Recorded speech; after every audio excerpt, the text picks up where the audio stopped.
Halo, selamat malam pemirsa. Saya Tisa Noveni menjumpai Anda dalam One on One selama 1 jam ke depan pemirsa. Saat ini ada agenda internasional di mana Indonesia mengambil peran juga di sana, yaitu ada Olimpiade musim panas di Paris, Prancis tahun ini 2024. Besar harapan kita bisa menoreh prestasi yang luar biasa seperti sebelumnya kah? Kira-kira prestasi yang akan kita toreh atau mungkin kita akan mencetak sebuah sejarah baru bahwa kita bisa membawa pulang lebih banyak medali-medali di ajang Olimpiade musim panas di Paris, Prancis 2024 ini pemirsa. Nah, untuk membahasnya pemirsa, saat ini saya sudah bersama dengan Chief de Mission Kontingen Indonesia Olimpiade Paris, Prancis 2024 yaitu ada Pak Anindya Novian Bakri. Selamat malam Pak Anin. Selamat malam Tisa, apa kabar? Apa kabar Pak Anin? Alhamdulillah baik Pak Anin kayaknya Pak Anin ya. Terima kasih Pak Anin sudah meluangkan waktu nih, sekaligus kayaknya seru banget nih kalau bicara soal olahraga, apalagi kita akan berjuang begitu atas nama bangsa Indonesia di kancah internasional. Tapi saya penasaran Pak, apa sih bedanya Olimpiade tahun ini 2024 dibandingkan dengan Olimpiade sebelumnya? Ya. Pertama Tisa, Olimpiade ini sudah 33 tahun dilaksanakan. Jadi memang ini adalah puncak dari pesta olahraga dunia setiap 4 tahun. Nah, kali ini tentu diadakan di Paris, kota yang spesial. Nah, kenapa kota spesial? Karena kota yang dianggap trendy, lalu juga modis. Tapi kali ini banyak sekali hal-hal yang dia ingin lakukan berbeda. Yang pertama dari sisi sustainability atau keberlanjutan. Nah, jadi bisa dibilang ini greennya nanti akan buildingnya akan green building, lalu transportasinya green transportation. Dan juga energi yang digunakan green energy. Nah, selain saya juga mesti sampaikan bahwa Olimpik ini satu-satunya pesta olahraga yang mau masuk harus terkualifikasi. Dan hanya ada 10.500 atlet seluruh dunia yang bisa terkualifikasi dari total seluruh penduduk dunia yang 8 miliar orang itu kan. Jadi memang sangat prestisius ini Olimpiade. Ditambah lagi kali ini Paris juga ingin supaya ada kesetaraan gender. Jadi dari 10.500 itu kurang lebih terbagi dua. Di mana 29 atlet kita itu bagian dari tadi 10.500 ada 16 lelaki atlet dan juga 13 perempuan. Jadi kita lihat ini benar-benar banyak sesuatu yang baru di Paris ini. Juga ada olahraga-olahraga yang sebelumnya tidak dipertandingkan, terutama yang bisa disebut urban sports. Kayak apa contohnya? Contohnya break dance. Sekarang itu adalah Olympic sport. Lalu juga roller coaster. Roller skate, bukan roller coaster.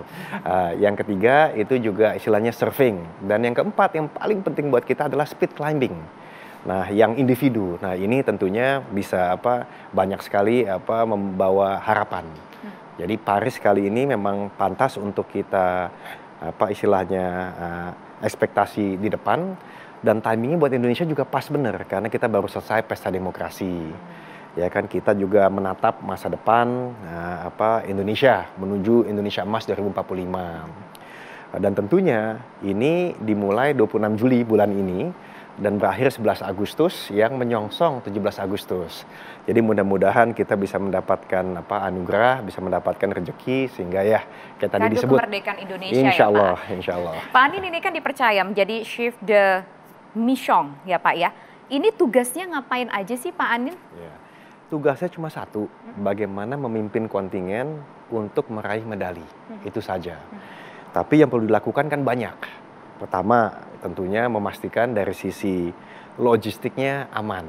Karena bagaimanapun juga, bayangin, ada 206 negara berkompetisi di olahraga ini ya, yang benar-benar sangat kompetitif dan sangat sengit. Jadi logistiknya benar-benar mesti ada rebutannya. Dan yang kedua, juga dari istilahnya persiapan atlet itu sendiri. Baik yang teknis maupun non-teknis. Teknis tentunya para pimpinan-pimpinan cabur dan pelatih-pelatihnya itu sudah menyiapkan secara teknis di 12 cabang olahraga ini. Tapi non-teknis dari aspek psikologis sampai doa pun juga kita mesti pikirin, ya kan.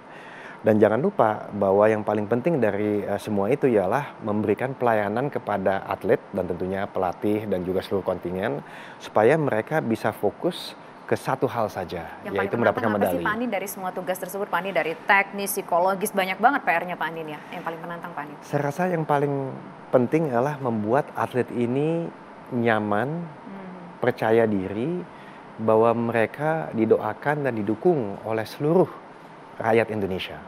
Jadi mereka mesti mengerti bahwa mereka adalah 1 atau 29 dari 10.500 atlet di dunia yang masuk ke Olimpiade aja sudah suatu prestasi. Apalagi seperti Pak Presiden sampaikan, bisa menyumbangkan medali, bahkan Indonesia Raya dikumandangkan yang artinya emas. Kalau bicara 29 atlet yang kita kirim untuk mengharumkan nama bangsa di sana berjuang, ini kayaknya nomor yang ataupun jumlah atlet yang paling banyak selama ini ya Pak Anin ya. Persiapannya apa aja nih Pak Anin? Ya, jadi selama 2 dekade terakhir memang ini jumlah yang paling banyak 29. Dan ini saya ingin berterima kasih kepada teman-teman pimpinan dan juga para pengurus cabang olahraga, karena ada 12 cabang olahraga komplit tuh. Dari angkat besi, ada sepeda, atletik, akuatik, speed climbing, dan juga tentunya badminton, dan masih banyak lagi lah, panah, menembak, dayung. Nah, ini mereka melakukan pembinaan yang luar biasa selama bertahun-tahun. Jadi terima kasih kepada mereka dan juga kepada KONI sebagai induk daripada Komite Olahraga Nasional Indonesia. Nah, sekarang semua keberhasilan itu dibawa oleh KOI, Komite Olahraga Indonesia atau NOC, biasa disebut National Olympic Committee, untuk berjuang di event internasional. Dan tentu pemerintah dari Kemenpora mendukung penuh. Nah, dari semua itu mereka mendapuk saya dalam hal ini menjadi pimpinan kontingen untuk ya memimpin atlet-atlet ini di ajang internasional ini bersaing penuh agar bisa pulang membawa suatu hasil yang tadi syukur-syukur bisa dihadiahkan di 17 Agustus 2024 ini. Nah, dari beberapa cabang olahraga itu nih mana yang paling fokus kita nih Pak Anin? Kira-kira kayaknya ini kita bisa mendapatkan mungkin medali di sana, maksimum medali emas misalkan cabang olahraga mana Pak Anin? Apalagi ada beberapa cabang olahraga baru ya yang kita ikutin Pak Anin. Jadi 12 cabang olahraga ini semuanya mempunyai harapan. Dan sekali lagi mereka bisa masuk ke dalam Olimpiade ini sudah suatu prestasi luar biasa yang patut kita apresiasi. Dan mereka harus bangga. Nah, tapi memang ada beberapa olahraga yang berdasarkan rekam jejak maupun analisa sports olahraga dari sisi pelatihan, performa selama kualifikasi itu cukup menarik untuk kita harapkan. Ya, tentu badminton itu suatu yang sudah sangat sering dan hampir bisa dibilang setiap Olimpiade mendapatkan medali sejak tahun 92. Ya. Dan yang kedua weightlifting, angkat besi. Nah, ini juga diharapkan. Di sini terkenal ada Mas Eko, sudah 5 kali mengikuti Olimpiade, artinya sudah 20 tahun. Dan tentunya di situ juga ada 2 atlet lain, Rizky, Nurul Amal. Lalu juga speed climbing, itu sangat diharapkan. Ada 4 atlet kita, 2 laki 2 perempuan yang sudah terkualifikasi dan sangat siap untuk bersaing di level Olimpiade, dan ini pertama kali dipertandingkan untuk speed climbing yang individu. Jadi sekali lagi tidak menafikan yang lain, ada panahan, ada menembak, tadi saya sampaikan, dayung, judo, ya kan, tentunya renang, dan juga atletik. Dan perlu saya tambahkan bahwa di sini ada beberapa yang Indonesia pertama kali. Satu, pertama kali kita mengirim atlet gimnastik atau senam. Rifda. Nah, ini suatu hal yang membanggakan. Kedua, judo perempuan yang terkualifikasi ini pertama kali. Yang ketiga itu sepeda track cycling, ada Bernard, untuk nomornya ini pertama kali juga. Ya, selain tadi Mas Eko udah salah satu yang pertama kali 5 kali ikutan Olimpik ya. Dan juga speed climbing kebetulan pertama kali pertandingkan. Jadi saya lihat tanda-tanda untuk kebaikan sih ada. Tinggal kita doakan, dan ini sangat penting. Doa dari masyarakat Indonesia sangat penting ya Pak Anin ya, untuk mengharumkan nama Indonesia juga di kancah internasional, kado bagi kemerdekaan Republik Indonesia.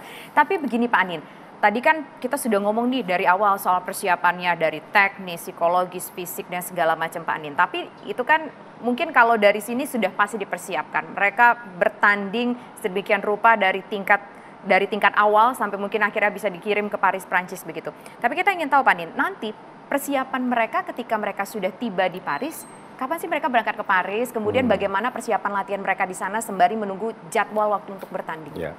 Jadi persiapan logistik ini adalah persiapan yang sangat penting karena bisa dibayangkan kadang-kadang travel, akomodasi, training center di Perancis sebelum masuk kepada Athletes Village atau tempat kampung atlet ini, itu sangat penting karena membuat persiapan ataupun recovery ini juga menjadi inti. Jadi nomor satu, mulai besok itu kontingen-kontingen kita sebagian perlahan itu sudah mulai pergi. Kayak misalnya tanggal 13 yang cukup besar adalah badminton. Tanggal pertama tanggal 13. Jadi sebelumnya pula itu ada beberapa atlet yang memang sudah di luar negeri untuk training center.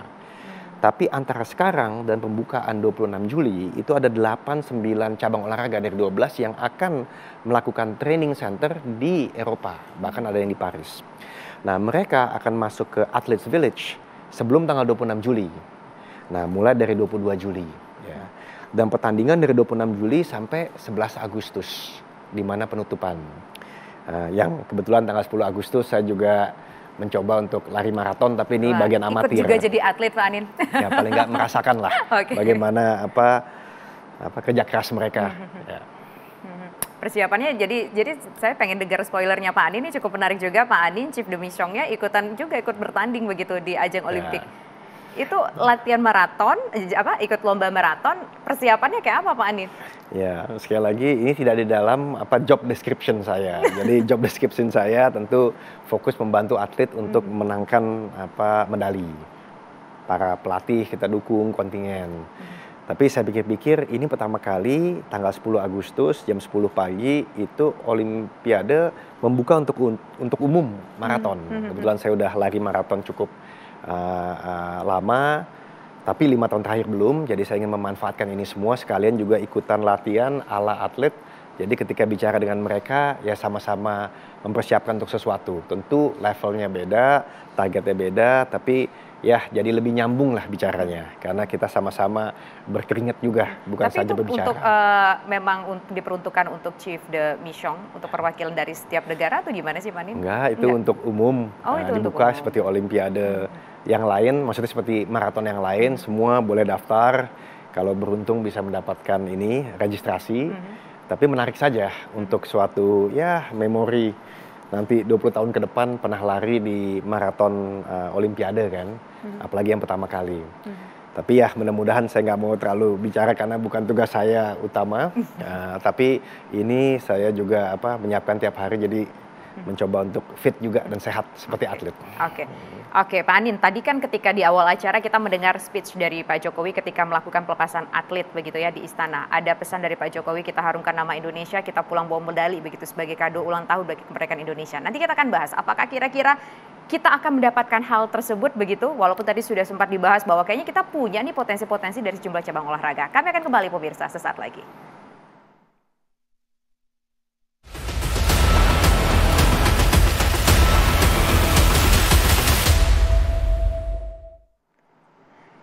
Terima kasih pemirsa, Anda kembali bersama kami di One on One. Pak Anin, tadi kan kita sudah bicara ya sejumlah cabang olahraga yang tampaknya menjadi unggulan tanpa bermaksud untuk menyampingkan cabang olahraga yang lain begitu. Tapi bulu tangkis atau badminton ini kan salah satu yang paling kita andalkan. Tapi sepanjang sejarah tampaknya paling banyak itu kita dapat di tahun 1992 di Barcelona, 2 emas. Nah, 2024 ini kita kira-kira bisa dapat 2 emas lagi atau gimana kalau menurut Pak Anin? Ya, jadi tentunya setiap chef de mission, setiap atlet, pelatih, bahkan seluruh bangsa Indonesia menginginkan selalu lebih, ya kan.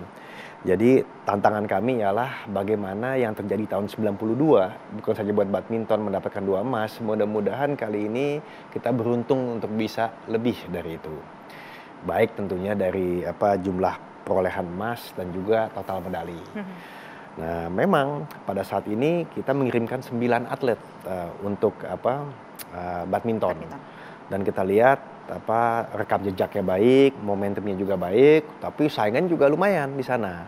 Kayak misalnya untuk single pria. Nah, itu ada Denmark, ada Cina, lalu juga untuk double itu ada Korea, Jepang, dan tentunya di putri itu Cina juga sangat kuat. Nah, tapi kita percaya bahwa Indonesia itu kalau kita doakan, kita semangati, itu selalu di badminton ada saja kejutan-kejutan.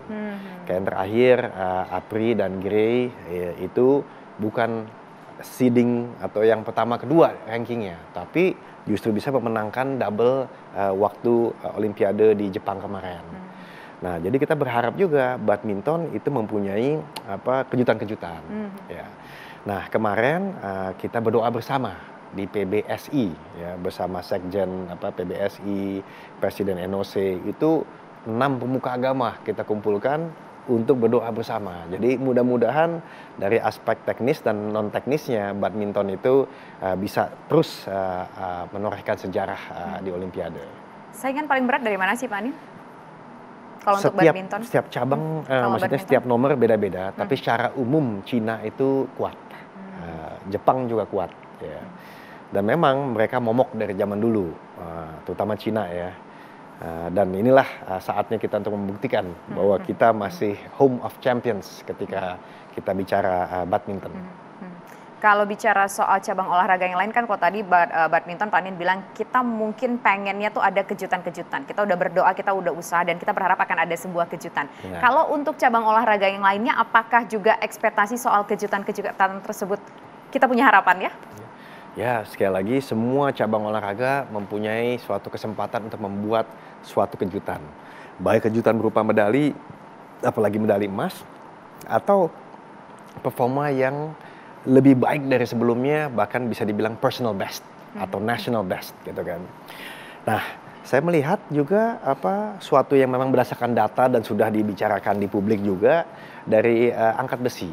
Ya kan, kita lihat tadi Mas Eko sudah 5 kali di Olimpiade, ya ini yang kelima. Lalu juga ada Rizky, lalu Nurul Amal, itu semuanya juga berjuang keras. Jadi angkat besi itu merupakan bagian dari tradisi untuk mendapatkan medali. Kali ini saja yang mereka ingin ya yang tertinggi medalinya. Tentu saya rasa wajar. Dan yang menarik ialah dari sisi speed climbing yang pertama kali dikompetisikan untuk yang individu. Nah, ini ada 2 pria, 2 perempuan, mereka juga banyak dibilang kan Spider-Man, Spider-Woman of the world gitu dari Indonesia. Nah, ini juga kita berharap ini sangat seru karena pertandingannya ini mirip kayak renang, kalah menang itu split second. Jadi bukan beda 1 detik, bahkan 0,01 detik gitu. Itu pun bisa menjadi taruhan. Tapi saya tidak menafikan yang lain juga mempunyai kesempatan yang sama, bahkan kejutan-kejutan bisa ada, panahan tentunya, ya kan. Dan juga tadi banyak olahraga yang pertama kali kita kembali lagi ke kancah internasional, ya, sepeda, judo, senam. Jadi semua itu mempunyai kesempatan membuat kejutan atau sejarah. Yang penting kita memberikan suatu dukungan moral, support secara fasilitas. Dan juga doa, dan penting masyarakat itu memberikan apresiasi tinggi-tingginya karena mereka ke sana ini jangankan sudah berkompetisi di lapangan, baru masuk saja ya dilihat dari tinggi badan, seragam dan lain-lain itu udah kompetisi karena ya bagian daripada ya persaingan mental kan juga ada di situ. Ya. Pak Andin, ini kalau bicara soal cabang olahraga, semua cabang olahraga pasti menarik untuk diperbincangkan. Tapi kalau kita bicara soal badminton, bulu tangkis ini mengingatkan dengan apa yang sudah dilakukan oleh Pak Abu Rizal Bakri di tahun 1992 di zaman Pak Abu Rizal Bakri. Pada saat itu Indonesia seperti yang sempat saya sampaikan tadi bahwa kita berhasil bawa pulang 2 medali emas. Nah, ini sebagai seorang putranya, apakah mungkin bisa membawa 2 juga atau mungkin bisa lebih juga atau gimana Pak Anin? Ada rasa mungkin beban tersendiri nggak sih Pak Anin? Jadi memang tahun 92 itu unik karena Pak Abu Rizal menjodohkan bukan saja 2 emas laki dan perempuan, tapi juga atletnya pun jodoh, yaitu Alan Budi Kusuma dan Susi Susanti, ya kan. Nah, tentu saya nggak tahu berapa banyak saya bisa menjodohkan atlet, ya. Tapi paling tidak dari total agregat emas, tentu semua berharap bisa lebih daripada Olimpiade di Barcelona untuk seluruh olahraga, ya. Tentu bulu tangkis kita tidak ingin memberikan beban yang terlalu berat buat satu olahraga karena ini kita tanggung ber-12. Tapi saya lihat kemarin dari cabang olahraganya Spartannya tuh kelihatan. Lalu juga bahasanya tuh esprit de corps-nya tuh kelihatan. Bahwa mereka benar-benar di Cipayung itu yang dibuat sejak ya tadi tahun 90-an itu benar-benar kerasa mereka ingin menjadi yang terbaik di dunia. Jadi bukan hanya ikutan, tapi ingin menang. Nah, mudah-mudahan semangat seperti itu ditambah doa, ditambah dukungan dari bukan hanya Chef the Mission, tapi juga ya seluruh komponen lah dari Menpora, ya, NOC, KONI, pimpinan cabur. Saya rasa mereka layak lah. Dan saya lihat dari atlet-atletnya semua laki perempuan 9 mereka ingin membuktikan bahwa mereka bisa. Persis kayak kejadian-kejadian 4 tahun, 8 tahun, 12 tahun yang lalu. Ini yang menarik juga kan bukan hanya soal pertandingan ya. Kalau kita bicara ini kan event yang berlangsung kurang lebih hampir sekitar 1 bulan, 3 mingguan begitu. Katanya nanti akan ada sebuah hal yang spektakuler ketika pembukaan Olimpiade. Nah, kita nih penasaran banget nih, spektakulernya kayak apa dan apa yang akan kita persembahkan pula? Iya. Panin. Jadi biasa dibilang defile. Biasanya defile dari 206 negara yang masuk itu ke stadium. Kali ini berbeda di Paris karena terkenal dengan Seine River atau sungai. Seine itu. Nanti jadinya setiap kapal itu ada 2 negara. Nah, di mana kita akan berdiri di sana melambai-lambaikan. Nah, tentu bisa dibayangkan ketika disorot di TV, kalau 206 negara ya masing-masing 1-2 detik. Jadi penting sekali untuk kita kelihatan berbeda. Kelihatan berbeda tentunya dari kostumnya. Nah, jadi kita merasa bahwa defile ini seluruh dunia nonton, ya taruhlah dari 8 miliar orang mungkin sebagian besar nonton. Nah, kita pengen tampil beda untuk menggambarkan bahwa Indonesia itu negara besar. Indonesia itu berbudaya dan juga bermartabat.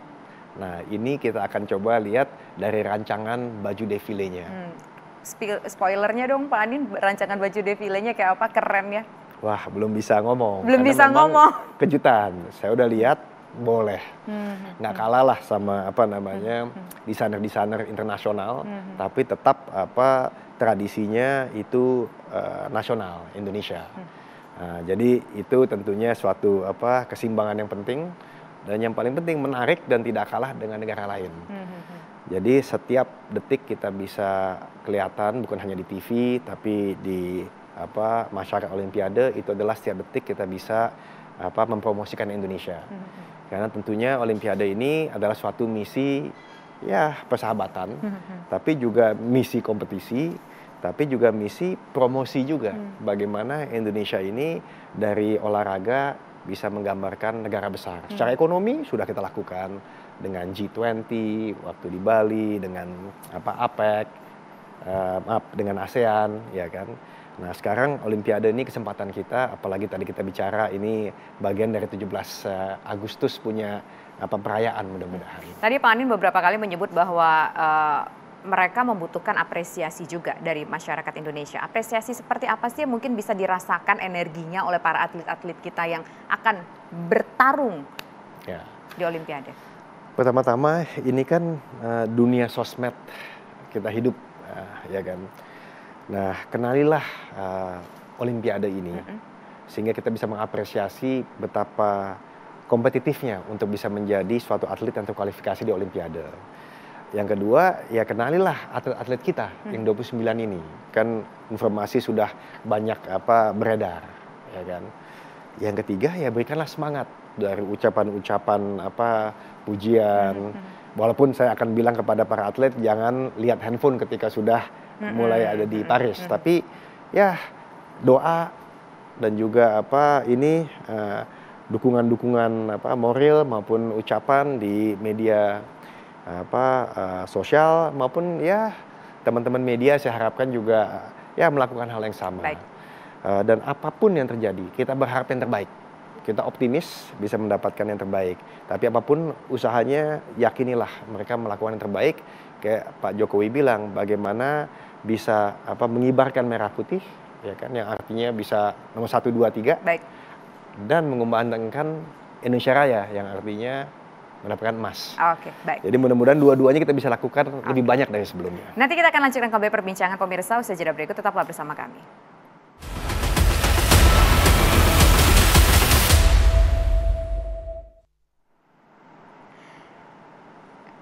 Pemirsa, memang tampaknya Olimpiade tahun 2024 ini istimewa, spesial sekali begitu ya, karena ada beberapa kejutan-kejutan begitu kejutan yang kita harapkan, kemudian juga kejutan ketika nanti defile sudah dikasih spoilernya tadi sama Pak Andin bahwa kita tuh kalau biasa ngelihat para atlet ini mereka parade defilenya keliling lapangan, tapi ini keliling sungai begitu Pak Andin ya, dan naik kapal ataupun naik perahu begitu.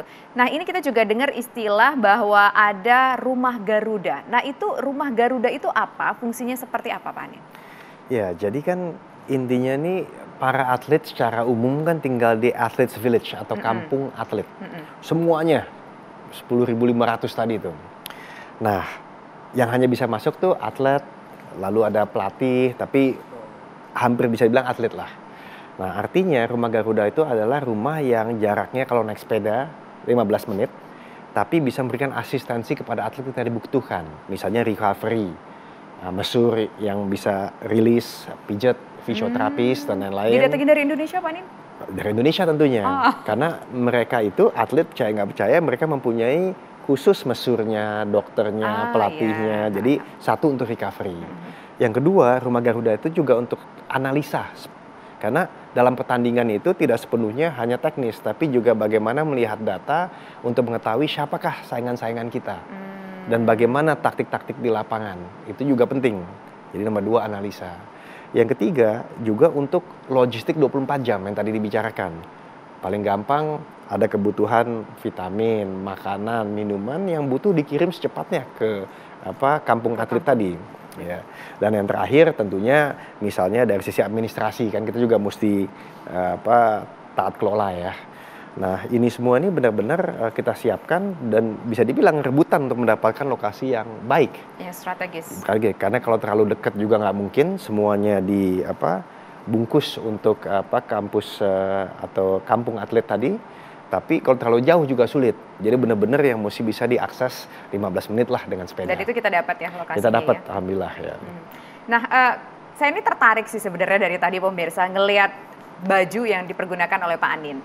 Ini bajunya adalah baju kontingen Indonesia, seragam kita begitu ya Pak Andin ya. Bisa cerita nggak? Ini katanya bajunya juga didesain oleh Mas Didit, putra dari Pak Prabowo Subianto ya? Ya, jadi kita kan ngelihat nih, kalau di luar negeri biasanya kalau Amerika datang dengan desainer ternama, misalnya Ralph Lauren gitu. Lalu Perancis dengan Berluti, ya kan. Lalu Kanada dengan Lululemon gitu kan. Nah, Indonesia nih ya kalau bisa ada desainer ternama, alhamdulillah. Nah, jadi saya bicara mengenai ide ini pertama kepada tentunya Mas Didit, tapi saya juga bicara dengan Presiden NOC, yaitu Pak Okto, untuk melihat bagaimana prosesnya supaya juga fair lah, ya kan. Nah, tapi ternyata memang tidak mudah mencari desainer yang bukan saja mau mendesain buat timnas, tapi juga mensponsori untuk desainnya sendiri. Nah, ini menurut saya luar biasa lah, Mas Didit Hedi Prasetyo bukan saja karena satu ya. Beliau kan memang sudah malang melintang di dunia fashion itu mungkin 20-25 tahun dan ini di kancah internasional dan kebetulan bisa dibilang pusatnya di Paris. Nah, yang kedua juga ya kebetulan juga bahwa kita ini bersaingnya di Paris, kota mode yang tadilah kita ceritakan dengan segala macam gimmick-gimmick yang baru.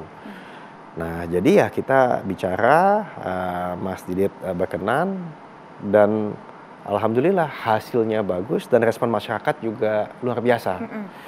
Dan ide-idenya sih cemerlang ya saya rasa karena memang saya nggak kepikiran sebelumnya mungkin karena saya bukan dari dunia fashion. Tapi ya kayak misalnya vest yang saya pakai ini kalau saya berdiri ini bentuknya kayak bendera berkibar. Oke. Filosofinya apa? Filosofinya ialah tadi kalau istilahnya merah putih berkibar artinya kita mendapat medali. Nah, syukur-syukur merah putih berkibar, Indonesia Raya berkumandang, artinya dapat emas. Nah, jadi ini mudah-mudahan bisa menjadi bagian daripada doa. Dan penting juga bahwa tadi baru nyampe ke dalam kampung atlet itu sudah kompetisi. Karena kita pengen kasih lihat bahwa kita juga perawakannya itu perawakan untuk menang, bukan untuk partisipasi. Nah, karena itu desainer-desainer yang internasional itu kita juga mesti punya dan kebetulan ada ini yang berkenan untuk bergabung bersama timnas. baju nasional kita atau baju timnas kita untuk berangkat ke Olimpiade Paris ini dapat apresiasi nggak cuma dari warga negara Indonesia aja, Pak Andin. Ternyata juga beredar informasi yang menyebutkan bahwa negara tetangga pun juga mengapresiasi yang kita punya gitu. Bahkan Malaysia ada yang mengatakan bahwa baju kita lebih bagus dibandingin dengan bajunya mereka sendiri untuk kontingennya mereka. Itu benar, Pak Andin ya? Oh, so pasti itu. Gimana tuh, Pak Andin? Gimana juga, bukan sombong, tapi Indonesia ini kan negara Asia Tenggara terbesar. Negara yang ada di G20. Jadi kita bukan negara ya partisipan saja, tapi negara besar yang ingin berprestasi dan mempunyai contohnya ya inilah stylenya sendiri, attitude-nya sendiri atau kepercayaan dirinya sendiri, ya kan. Nah, inilah yang ingin dipampangkan di dalam bentuk seragam. Jadi seragamnya komplit, bukan hanya seragam jersey, tapi juga jaketnya, trainingnya, vest, tasnya, ransel, komplit. Nah, supaya juga atlet juga bangga. Dan yang belum menjadi atlet Olimpiade berlomba-lomba untuk menjadi atlet Olimpiade di masa depannya. Jadi ini hanya semacam inilah pemberi semangat dan juga bagian daripada ya kreativitas. Kayak waktu reveal daripada jersey seminggu yang lalu, itu dilakukan bukan hanya untuk mengedepankan olahraga, yang paling penting emang olahraganya. Tapi juga dari sisi fashionnya atau art, dan juga ada culture-nya.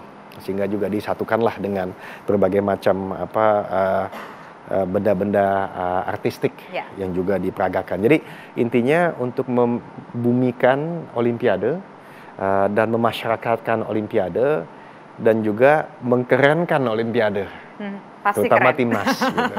Pasti keren, harapan kita begitu, Pak Andin. Pak Andin, kalau misalkan nih ada masyarakat Indonesia yang pengen punya juga jersey-nya, yang pengen punya juga jumpernya, ataupun juga atribut-atribut yang baru aja di launching kemarin ini, Pak Andin juga jadi modelnya gitu ya kemarin ya.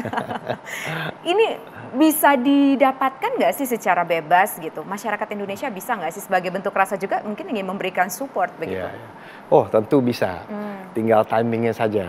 Jadi sekarang ini kita kejar-kejaran, tentunya desainer kita dan NOC bekerja keras untuk memastikan semuanya komplit dapat untuk atlet kita yang sedang ingin berjuang di Olimpiade nanti. Ya kan, begitu ini semua sudah selesai, pasti naluri daripada ini kan, suatu produk olahraga ingin membuat lebih dan tentu bisa memberikan masyarakat kesempatan untuk memiliki. Dan saya lihat ini bagus sekali karena kesempatan memiliki itu bisa justru membuat bukan hanya rasa bangga atas Indonesia, tapi juga persatuan Indonesia, dan juga ini ya siapa tahu dari hasil-hasilnya ini bisa menjadi ya suatu yang berkelanjutan untuk desain-desain dan juga ya ujungnya atlet-atlet yang lebih berkualitas di masa depan. Nah, selain baju, jersey, dan juga rompi gitu, apalagi sih yang mungkin didesain sama Mas Didit, Pak Andin, untuk mensupport Olimpiade ini? Komplit, kalau sepatu juga ada, mungkin desain itu. sepatu? Sepatu itu kayaknya dari NOC deh, tapi naik ke atas celana slim fit, oke jualan aja kita nih, ya kan? Lalu karena biar eye-catching itu kan beri perhatian juga, Pak Andin kan? Dan bahannya walaupun dengan brand yang sudah ditentukan supaya ya bisa kelihatan atletis, ya kan? Lalu juga ada rompinya, ada jersinya, ada yang lengan pendek, panjang, macam-macam lah, celana pendek, dan tadi disampaikan banyak deh produk-produknya. Jadi tunggu tanggal mainnya, tapi sekali lagi itu semua tujuannya adalah untuk memberikan kepercayaan diri agar supaya para atlet bisa fokus untuk berjuang. Kan bisa dibayangkan, kita mau bersaing sama-sama atlet, sama-sama pengen dapat medali, tapi mereka istilahnya tongkrongannya lebih bagus, ya kan? Kita berpikir, kok, Pak Andin. kita ngerasa kayaknya, waduh, kayaknya good outfit, good mood ya, Pak? Ya kan, good mood. Sedangkan bisa dibilang, ya mereka juga kan nggak bisa memilih, kan nggak bisa atlet A pakai B, atlet yang ini pakai yang lain gitu. Jadi mendingan udah semuanya bagus aja. Oke, baik. Pak Andin, kita nanti masih akan ngobrol lagi, Pak Andin. Ini juga cukup menarik ya kalau bicara soal olahraga dan juga Bakri Family ini erat sekali, Pak Andin, dengan sekarang menjadi Chief de Mission. bulu tangkis juga, akuatik juga, kemudian Pak Abu Rizal Bakri dulu juga bulu tangkis, kemudian juga banyaklah dari anak cucu keluarga besar Bakri itu yang juga memberikan perhatian khusus kepada olahraga. Apa sih cerita di balik itu semua? Nanti kita akan bahas pemirsa usaha jeda berikut, tetaplah bersama kami.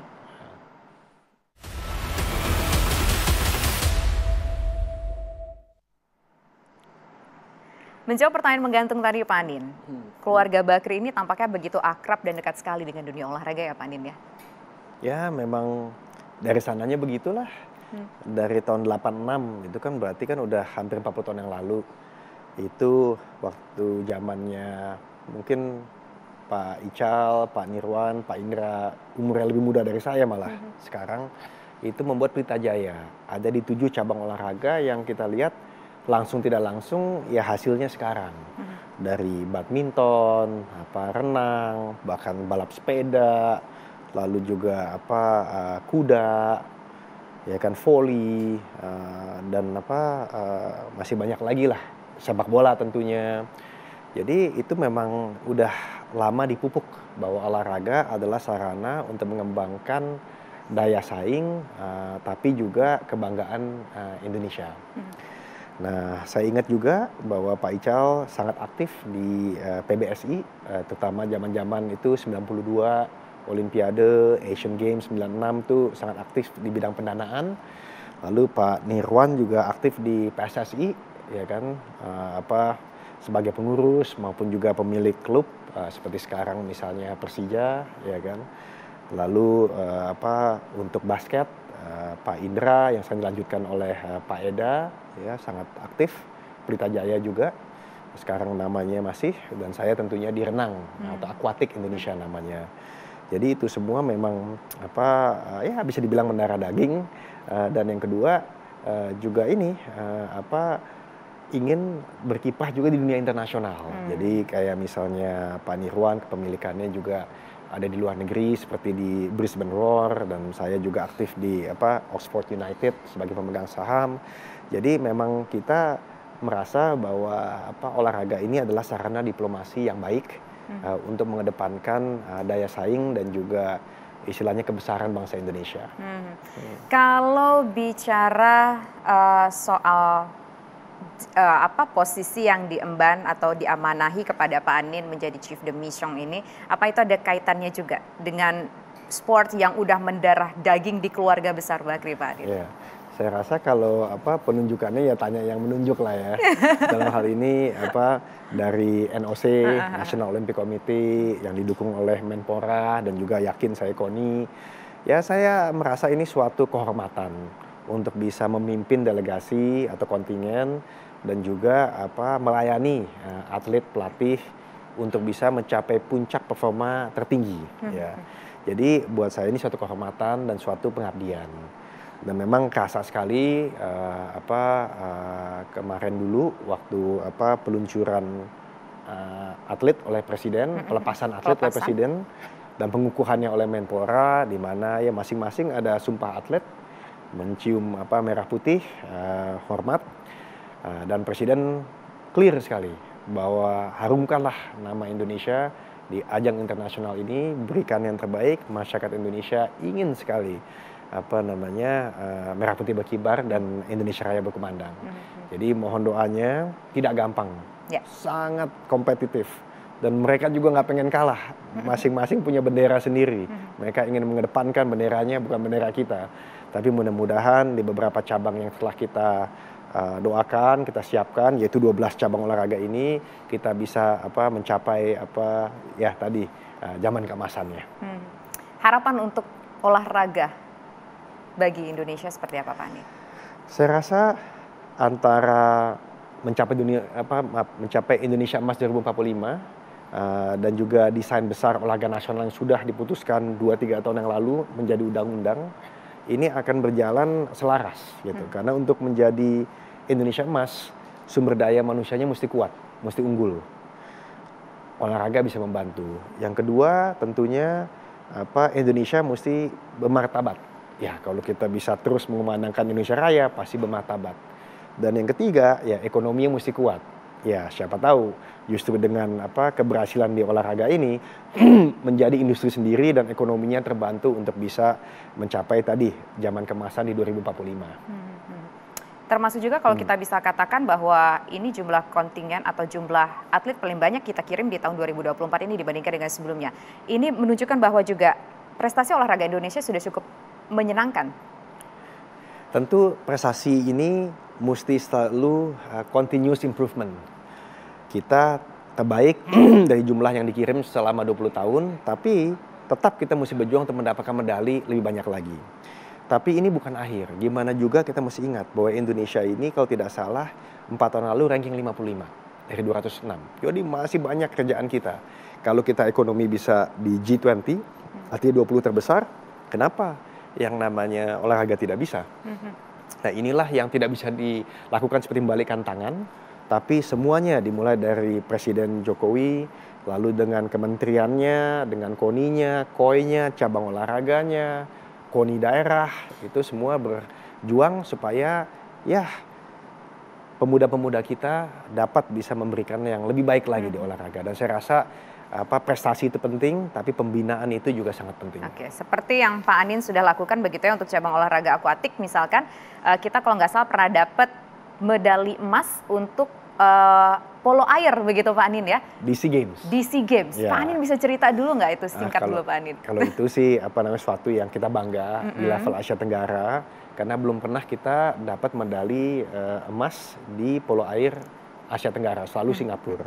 Nah tapi dengan tentunya kerja keras, kerja pintar, kita mendapatkan pelatih dari Serbia, bahkan para atlet-atlet kita dilempar ke Serbia untuk main di liganya, jadi biasa bermain dengan yang lebih tinggi, lebih besar, sehingga pada waktu itu menorehkan sejarah pertama kali bisa polo air itu mendapatkan medali emas. Dan ini tentu kita ingin tingkatkan, karena kan pemain-pemain muda mesti terus dihasilkan. Supaya bisa terus menang di Asia Tenggara, syukur-syukur bisa berkompetisi yang lebih sengit lagi atau lebih kompetitif lagi di level Asia, bahkan nantinya siapa tahu di Olimpiade. Oke, tidak mendahului Tuhan, tapi kita pasti punya target, meskipun tadi kita sudah sempat bicara secara garis besar di awal Pak Anin ya. Target kita untuk Olimpiade seperti apa Pak Anin?